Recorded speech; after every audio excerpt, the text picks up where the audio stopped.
అందరికీ నమస్కారం।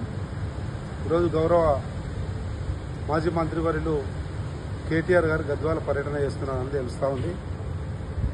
చాలా విచిత్రం అనిపిస్తూ ఉంది। ఏ ముఖం పెట్టుకొని గద్వాలకు వస్తున్నాడన్నది కాంగ్రెస్ పార్టీ తరఫున ప్రశ్నిస్తూ ఉన్నాం।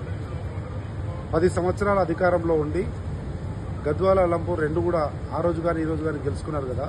10 సంవత్సరాల్లో ఈయననే మహానుభావుడు చేనేత శాఖ మంత్రి ఉండి టెక్స్టైల్ పార్క్ పెట్టి ఇప్పుడు గద్వాలు పోతుంటే కనబడుతుంది, రైట్ సైడ్లో చూడమని కోరుతా ఉన్నాం కేటీఆర్ గారిని।